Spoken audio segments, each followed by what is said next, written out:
The Nile KvK map is now visible in-game, but not every kingdom that signed up made it all the way to an opponent found. So in this video, I'm going to go over the things from the map that we can see so far, as well as the drama of the kingdoms that didn't quite make it through.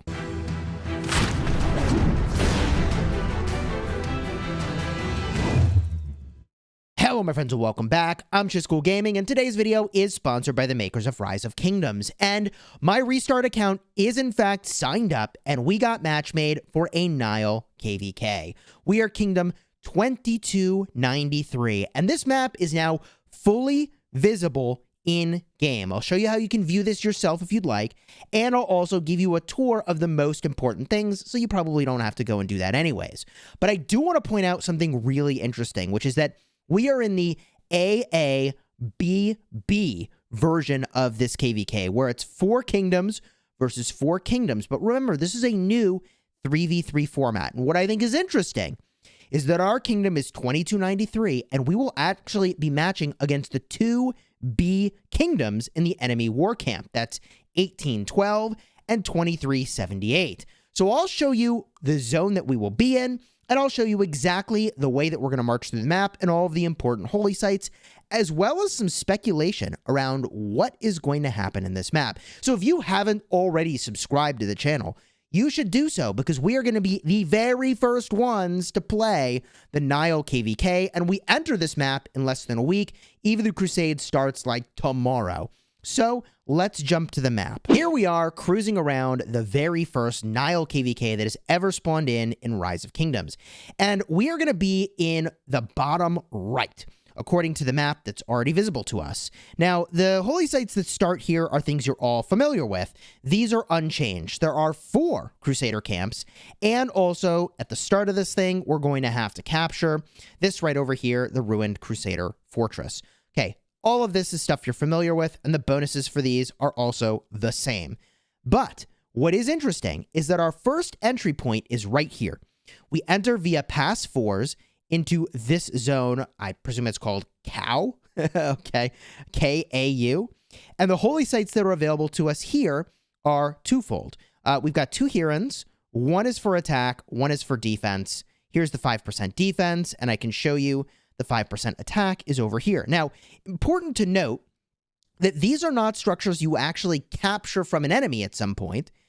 If you go to an enemy's side of the map, you actually destroy them permanently. We can see that in the info section.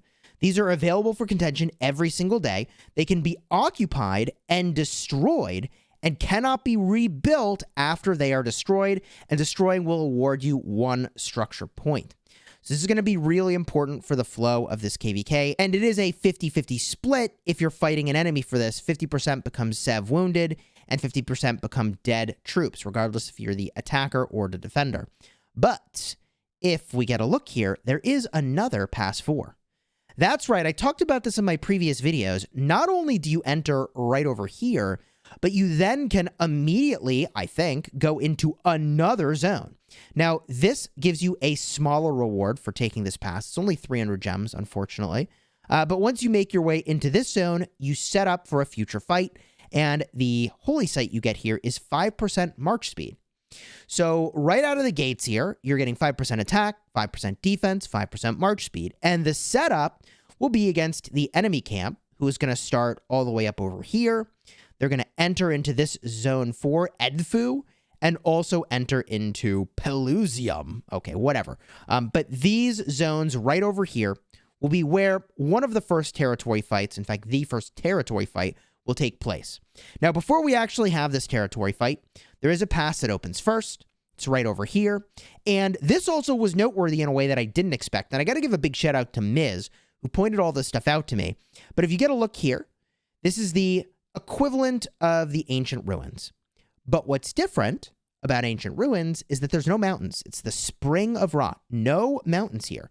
So you have a ruins fight in a completely open area that presumably you cannot build any territory into. And after that fight completes, then we make our way over here. This is the Pass 6, and that's going to open up these 2 zones, presumably, for fighting. So we get kind of a Zone 5 fight, but presumably these Pass 4s are semi-protected. So it's only this small amount of territory that's something you fight for, and it is of consequence because you can take away 5% march speed from the enemy. I know 5% march speed's not a ton, but it is an advantage, and every advantage you can get adds up over time. So I like that you get one of these early fights. Now, after this fight completes, we will have Pass 7s open, and we'll know more about the flow of all this stuff once we get the Chronicles, but this is kind of a best guess. Then you make your way into, well, this will be for us, Badari, which is our Zone 6, and this has 2 holy sites. One gives 5% troop health. The other gives, I believe, 3% rally damage, or maybe it was 3% all damage. There it is, 3% all damage. So the sanctuaries are actually really good. Now remember, you're not capturing enemy sanctuaries, you will ultimately destroy them, and every war camp has access to the same types of holy sites. Now, if I zoom back out, there is a zone that we saw before, and we knew it looked familiar, okay? If you look down over here, we are actually going to be fighting a different camp for the Altar of Darkness, which is a little bit weird. So we do all this fighting against these camps in Zone 5, but then we fight a different camp when we go and fight at the Altar of Darkness. Now, this is kind of cool. So you're fighting a bunch of different kingdoms here, but they are one-on-one fights, and you need your allies to wear out the enemy. You need your allies to kind of not suck. Otherwise, you're going to be fighting a stronger enemy than you would have otherwise. So this is the Altar of Darkness area, and this is called the Font of Ra. And this is also an open area. So unlike what we're used to with ruins and altars where there's mountains and choke points, none of that's here. It's just an open brawl. I don't know if that's a good thing or a bad thing. I think in some ways I kind of prefer when there's like different points of interest that you can kind of fight for. So we'll see how this evolves as a fight and whether or not it's better or worse without the terrain. But there is no terrain. Also with no terrain is the area between our Zone 6s. So before you get to Kingsland, that's Pass 10s, there are these Pass 9s over here that take you to empty territory. There's nothing in here. Now, we have a bunch of theories about how this could work. One of my theories is that there could be some sort of event boss of some sort that spawns in here that you have to fight. Another theory is that you actually have a small territory battle before Kingsland opens. I would love to have a small territory battle before Kingsland opens, especially if you can't build any forts in here. That would be kind of cool. So if this was a zone you could not build forts in, that could be kind of an interesting fight. These passes may or may not be semi-protected, which means that theoretically before Kingsland, you could have invasions of Zone 6s. Alternatively, Miz was sharing another theory that maybe after Kingsland, these, if they're semi-protected, would then open up, and maybe instead of going through Kingsland to invade other zones, maybe you go through here. I don't know exactly how that's going to work, but as soon as we have the Chronicles, we'll get a better sense of the flow of the entire KvK. So I am kind of hyped about this because it's going to pit you against multiple camps, and not exactly at the same time, but kind of.